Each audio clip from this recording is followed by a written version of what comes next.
Baik dokter, karena udah nyinggung soal terapi nih dok, kita mungkin langsung membahas aja dok, pengobatan dan terapi dari resesi gusi ini seperti apa dokter?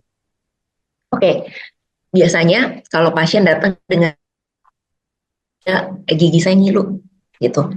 Biasanya nomor satu saya akan sarankan ke pasien, Bapak atau Ibu ganti dulu ke pasta gigi sensitif. Gitu. Jadi pasta gigi sensitif itu memang punya beberapa mode kerja, tapi intinya dia mengurangi sensitivitas gigi. Hmm. Jadi itu terapi yang mungkin tidak terlalu invasif ya buat pasien. Itu kan sehari-hari di rumah bisa dilakukan. Itu yang pertama.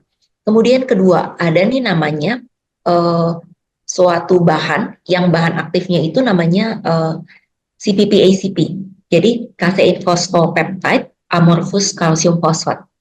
Nah, ini sebenarnya mungkin semacam vitamin gigi ya. Jadi di permukaan-permukaan gusi, di permukaan akar gigi kita yang tadi sudah terekspos karena gusinya turun, itu kan ada semacam pipa-pipa. Nah, si fungsinya si PPACP ini adalah dia mengisi pipa-pipa tersebut. Jadi pipa-pipanya itu kayak di blok. Si PPACP ini ada kalsium sama fosfatnya. Jadi ketika pipanya itu di blok, si giginya ini jadi tidak terlalu ngilu. Gitu. Itu juga salah satu yang bisa dilakukan di rumah. Itu salah satu bentuk maintenance-nya. Nah, bagaimana dengan kalau gusinya turun disertai dengan uh, misalnya ada apa ya, ada lubang pada akarnya, atau misalkan karena tadi penyikatannya terlalu kencang, jadi ada uh, lesi di permukaan akarnya, gitu. Nah, pada hal-hal tersebut maka dilakukan penambalan, gitu. Ini juga cukup common sebenarnya, tindakan yang cukup common dilakukan di dental office. Nah, selain itu ada juga ini untuk kriteria-kriteria tertentu.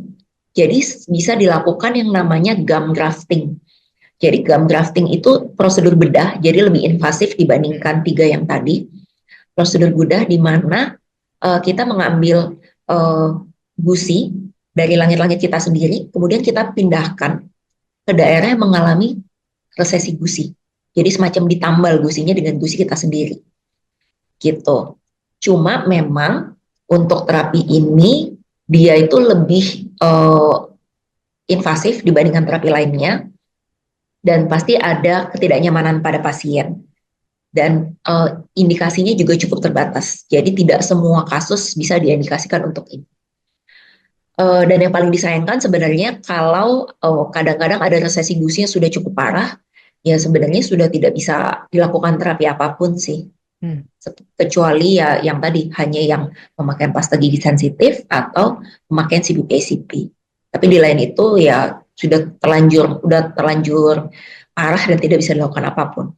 Baik dokter, berarti untuk menentukan treatment mana yang akan diambil ini tentunya harus konsultasi dengan dokter ya dok ya. Dok, ya? Iya betul, karena pasti di dokter giginya juga akan menjelaskan pasiennya ini ada di tahap resesi gusi yang mana Hmm. dan pilihan terapi mana yang paling tepat seperti itu.